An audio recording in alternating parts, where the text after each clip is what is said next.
What's going on, everybody? I'm your host, Ben Ballion, back with another episode of the Sports Pod. And today I'm going to tell you why the Jalen Brunson injury could be a blessing in disguise for the Knicks. I'll get into all of it on the other side of the intro. Hit it. DiVincenzo at three. Bang! Bang! At the wall, he jumps. It's gone. He did it. He did it. Pete Alonso with the most memorable home run of his career. All right, getting into the episode, and I'm going to start with Jalen Brunson. Jalen Brunson is the captain of this Knicks team. He's the leader on and off the court. He's the best player. He was captain for a reason. He took a pay cut to stay in New York. Jalen Brunson is the best player that has played for the Knicks in a very long time. With that said, though, his injury down the stretch of this season, and for what I would assume is probably going to be for most of the rest of the regular season, I bet he'll come back probably a week before the playoffs is where I'm guessing right now. That would be my guess, just because I think the Knicks are going to hold him out until he's all the way ready, so he doesn't get injured again right before the playoffs. That would be way worse than him sitting out another couple games in the regular season.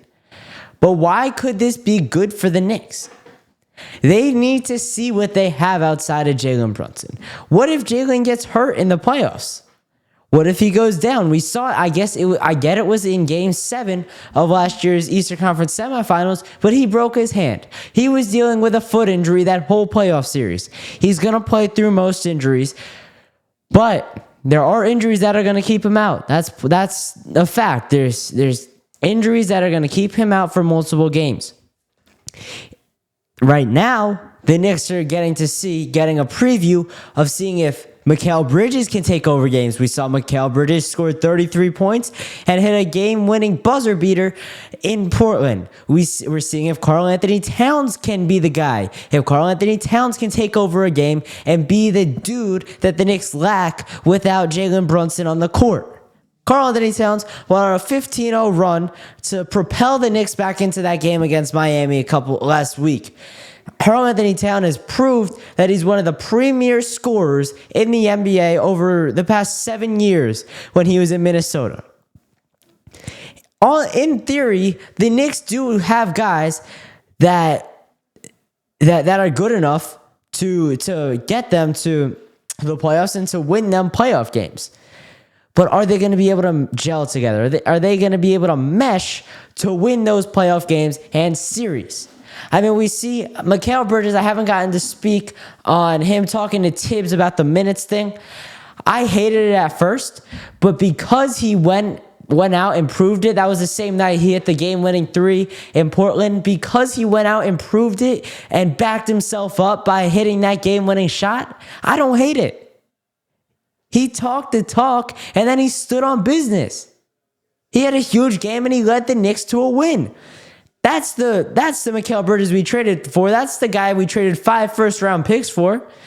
Mikal Bridges has what it takes to be this good player. We saw it. We got a front-row seat to it when he was doing it in Brooklyn, and we got to see it when he was in Phoenix. Mikal Bridges has been one of the best 3-and-D guys in the NBA throughout most of his career.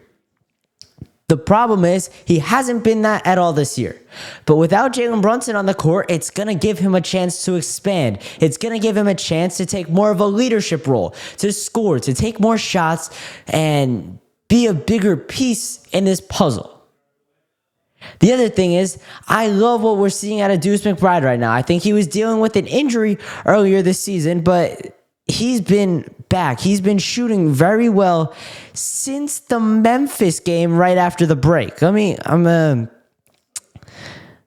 not going to find any stats on him, but Deuce McBride has been very good. He's not afraid of the big moment. He's young, he's athletic, he's quick, and he's on a bargain bin contract. For him to be our sixth man when everyone's healthy, 6 or 7 based on if you want Mitchell Robinson to be the 6th. I think it'll depend on the matchup. That's going to go with anything, though. That's going to go with any combination of lineup that the Knicks decide to employ. Because I think there are teams the Knicks can start Mitchell Robinson against. There's just more that he can't start because it would eliminate the offense. They need the offense. This is the best offensive, most talented offensive team we have seen from the Knicks in a very long time. I think ever. However, they haven't been as good as they were last year on defense. This isn't the Knicks team that everyone fell in love with last year. They don't have that grit. They don't have the grind. They don't have the tenacity. It's just not in their bones. But last year's team was never going to win the NBA Finals. Julius Randle was never going to be the second guy in command on an NBA Finals team. And if he does it somewhere else, God bless him. He was a great player for the Knicks. He turned the franchise around, but he wasn't going to win an NBA Finals in New York. Plain and simple, that's a fact you can't argue. Dante DiVincenzo, I thought he could have been a piece off the bench on a championship winning team, but that's another story.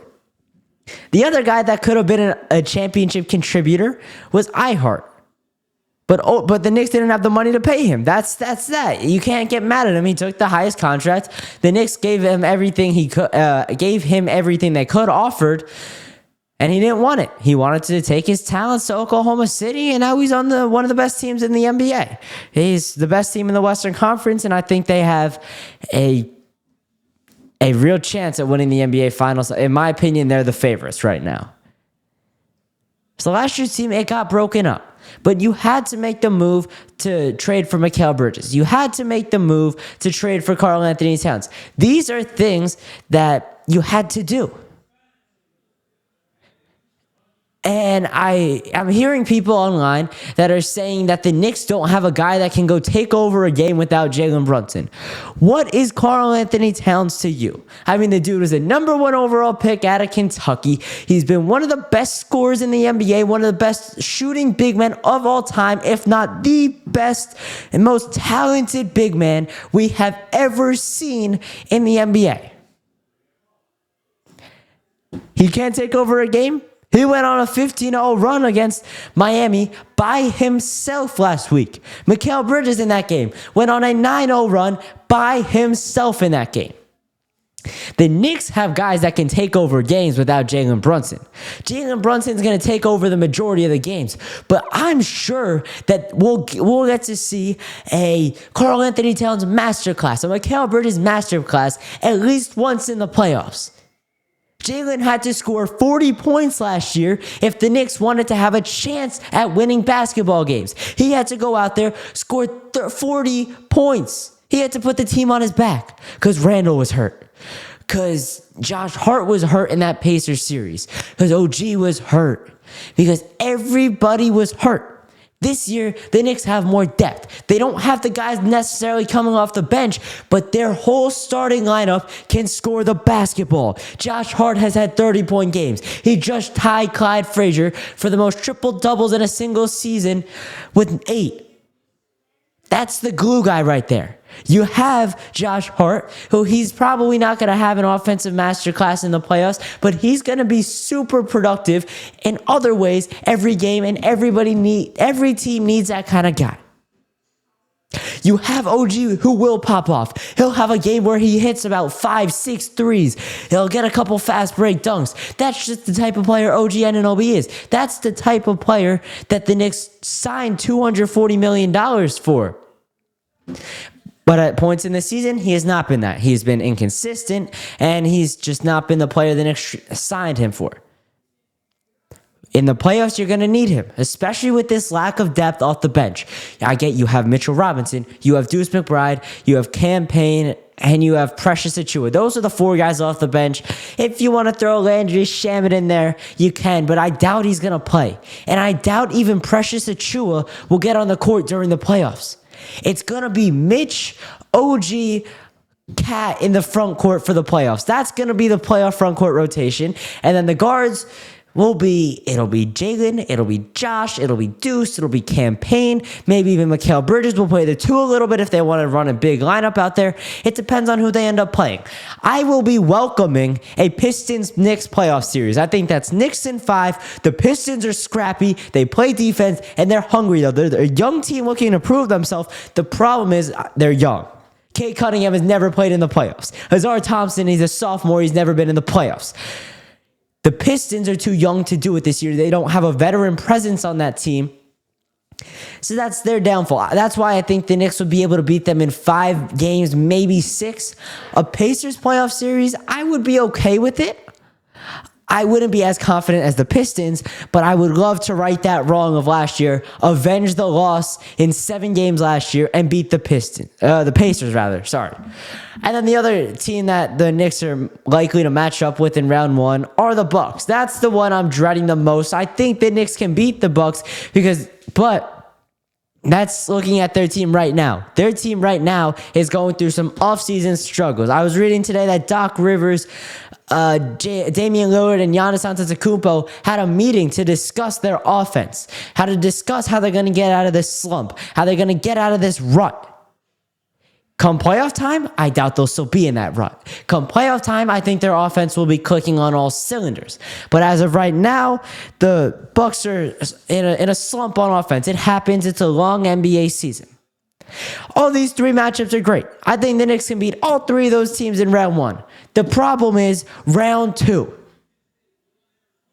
Unless you can get the number 2 seed somehow. I mean, you're only 2.5 games back of Boston, so it's not unheard of, but it's also a pretty far stretch looking where they are right now.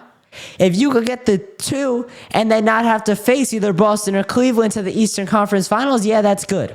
But in all likelihood, you're going to have to face Cleveland or Boston in round 2. And quite frankly, they are not good enough to beat either of those teams. Both of those teams have a lot of depth. I do think the Knicks have a chance if they're going up against the Cavs. If they're going up against the Celtics, it's wraps. They're done in 4 or 5 games.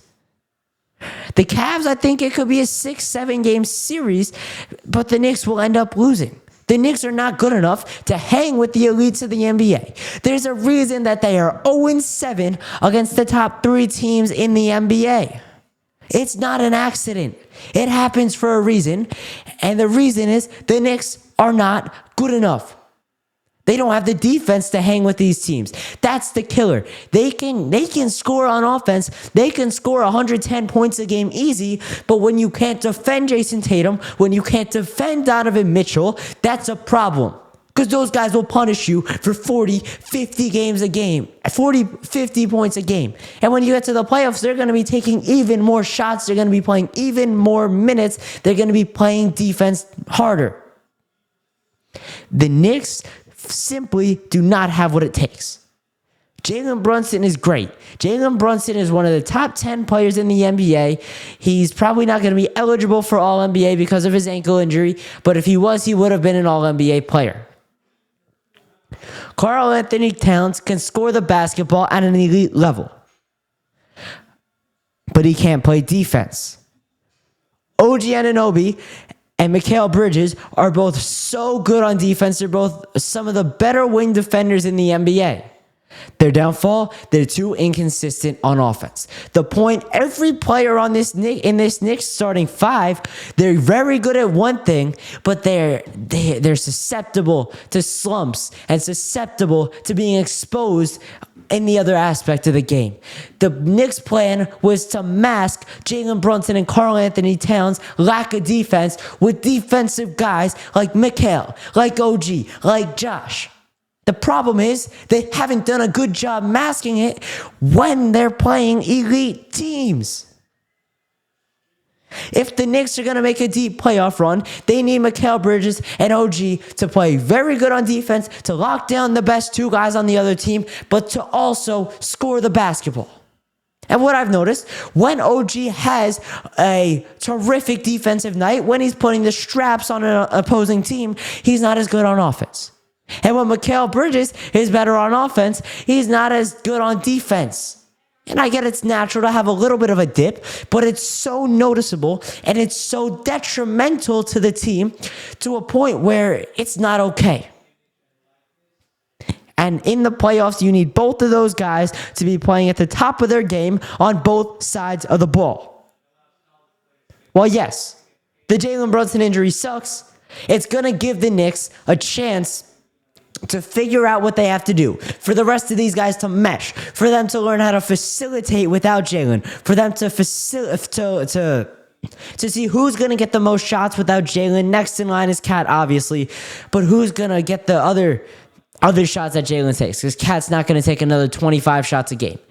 So it gives the Knicks an opportunity to learn, but before they head into the playoffs, it gives them an opportunity to learn. It gives Leon Rose a chance to see what he has before this offseason, where he's going to have to make some interesting decisions, where he's going to have to sign some new bench pieces. They don't have a ton of money in cap space, so they're not going to be able to make too many really impactful moves. But this stretch of basketball for the Knicks, it's about learning. It's about seeing what you have without Jalen Brunson, and that's why it is a blessing in disguise. All right, that's going to do it for this episode. If you enjoyed, please consider subscribing, following, commenting, liking, sharing it with a friend. I really appreciate it. Also, go check out all my socials. They will all be linked in the description below. Also, make sure you leave me a voicemail with your sports questions and takes at 848-305-8073. That's 848-305-8073. And last but not least, make sure you keep it locked with the Sports Pod.